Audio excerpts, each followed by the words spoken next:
¿Cómo estás, Fernando? Me da gusto saludarte. Buenas tardes. Mi querido Darío, como siempre, muchísimo gusto saludarte. Súper interesante la entrevista con el constitucionalista, que realmente es aterrante lo que puede pasar con la Suprema Corte de Justicia, pero bueno, al margen.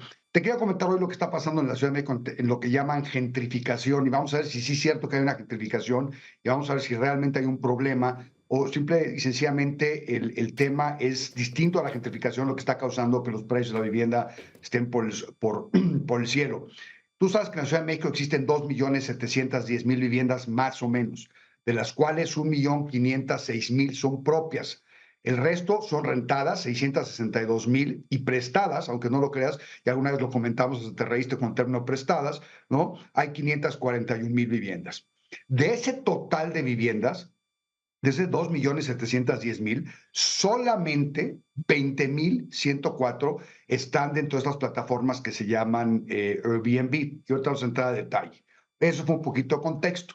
¿Por qué lo digo? Porque al final del día la gentrificación no es otra cosa que un proceso que las personas deciden empezar a vivir en colonias más céntricas, con atractivos más importantes que lo que les pueden dar las colonias que están retiradas, que no tienen todos estos atractivos de los parques, la historia, los museos, los bares, los restaurantes. Entonces la gente empieza a moverse hacia las zonas donde empieza a generarse un desarrollo inmobiliario importante, atraídos por pues, este estilo de vida, esta calidad de vida. Y eso pasa igualmente con las ciudades en todos sentidos. La gentrificación no es un fenómeno negativo que afecte a todos los pobladores de la Ciudad de México, ni siquiera a una gran cantidad de pobladores. Y voy a ser bien puntual y sé que estas aseveraciones van a ser muy polémicas. Y lo digo por una cosa muy sencilla, mi querido Darío. La gentrificación implica desarrollo inmobiliario, implica que donde había una vivienda, ahora se construyen departamentos y existen. Hay quien dice que el momento que una vivienda se transforma vamos a decir, en un proyecto de 18 departamentos, en ese momento se gentrifica, se expulsa a la gente que vive en la zona. Y no es cierto. Vamos a hacer un ejercicio súper sencillo. Vamos a pensar que la vivienda esta que estoy haciendo referencia vale 23 millones de pesos. Y en esa vivienda de 450 metros cuadrados de terreno vive una familia. Resulta que esa vivienda, el suelo de esa vivienda tenía un subsuelo H6, es decir, que te permite construir 6 niveles y te permite construir, vamos a decir, 200, qué barbaridad, 18 viviendas de 100 metros cuadrados cada una. Entonces, el desarrollador compra esa vivienda donde vivía una familia, construye este edificio, ahora donde van a vivir 18 familias, ¿de acuerdo? Y esas familias ya no van a vivir en una casa que valía 23 millones de pesos, sino van a vivir en un departamento que vale más o menos 6 millones de pesos. Es decir, el perfil socioeconómico de las personas que se fueron a vivir a esa casa que donde antes vivía una sola familia es menor al perfil socioeconómico de la familia que vivía originalmente en esa casa. Entonces, no necesariamente quienes están llegando a vivir a estas colonias céntricas, a estos lugares que son muy atractivos desde el punto de vista urbano, están generando desplazamiento de personas que viven ahí. ¿Qué es lo que realmente y auténticamente está generando ese desplazamiento? Porque sí, los valores de la vivienda suben, por supuesto que suben marginalmente, en algunos casos y en otros casos en forma importante.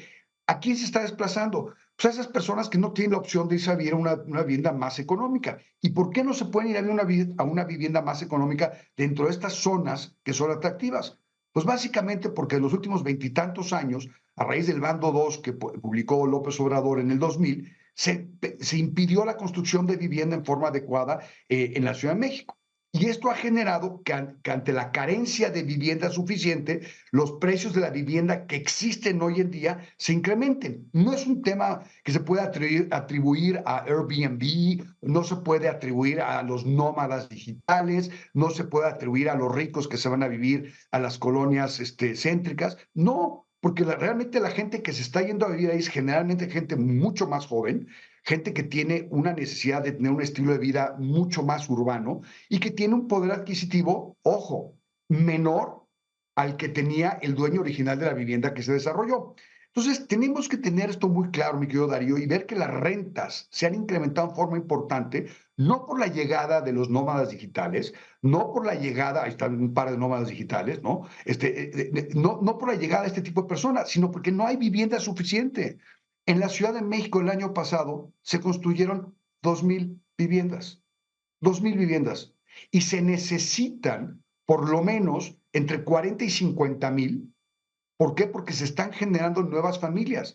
Y por nuevas familias no me refiero solamente a las personas que se casan, que es una fuente de generación de nuevas viviendas, de hogares, sino también las gentes que se divorcian, los chavos que salen de casa de sus papás de vivir, las personas que requieren una vivienda temporal porque viajan mucho. ¿Cuál es, Y además, pues, por supuesto, la migración, Fernando, tanto... Fernando, cuál es Dime, el déficit de vivienda que viene arrastrando el país y lo que se generó en uf, este sexenio? mira, el déficit actual de vivienda es de más de 8 millones. Sí, ¿verdad? Y 8 hoy en millones. día, sí, el programa de vivienda que trae Xochitl está comprometida a generar 5 millones de nuevas viviendas en México a lo largo del sexenio. Sheinbaum, Claudia Sheinbaum propuso 750,000. O sea, 750,000. una locura. O sea, la ciudad de... Nada más No Iztapalapa, es ni el 1% del déficit. ¿no? No, ni el 10, o sea, es Perdón, una el 10. locura. Ajá, ajá. ¿Sí? Y fíjate nada más lo grave de esto, mi querido Darío. Solamente en Iztapalapa se requieren más de 80,000 viviendas. Iztapalapa, donde Clara Brugada frenó el desarrollo inmobiliario. ¿Va? Y entonces nos volteamos y, pues, si quieres, tocamos más el tema del cartel inmobiliario, ¿no? Es que el cartel inmobiliario se construyeron de más. No, no, no. Si hubieron gente que abusó, hubieron desarrolladores, funcionarios públicos que abusaron, por supuesto que los hubieron, y ahí están sancionados, y qué bueno. Ujú. Pero por lo menos se estaba construyendo viviendas, se estaba invirtiendo, estaba generando riqueza. Sí, El país hoy tiene una carencia de vivienda en todos los niveles socioeconómicos brutal. Pero ¿sabes cuál es la más delicada, mi querido Darío? ¿cuál?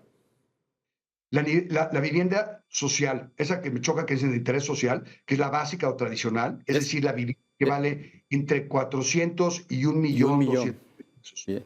Esa es la vivienda que no existe, no existe. ¿Desde ¿Y por cuándo qué se no dejó existe? de construir esa vivienda?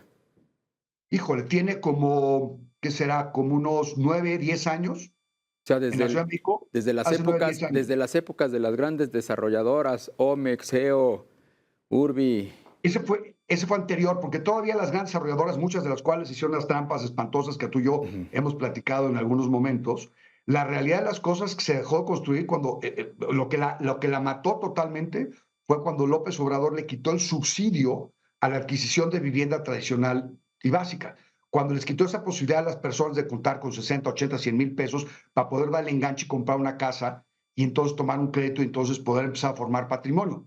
En ese momento le dieron el tiro de gracia a la vivienda de interés social en México. ¿Por qué? Porque no es viable construirla y venderla porque la gente no tiene esa capacidad de ahorro previo. Toma Claro. tiempo. Bien. Entonces, sí tenemos una crisis bien importante y lo que sí es bien, bien importante es que la gentrificación en la Ciudad de México no es por culpa de Airbnb. Sí, No, no ya tengo nos lo ni un dijiste. Airbnb, ni represento Airbnb, ni Bien. tengo negocios de Airbnb, pero las cosas como son. Claro. Tiene que ver con Oye, carencia de vivienda. pues Fernando Sotojay, fundador de Tu Hipoteca Fácil, muchísimas gracias por la colaboración, por la conversación. Qué gusto saludarte, mi querido Darío. Un abrazo. El gusto es mío.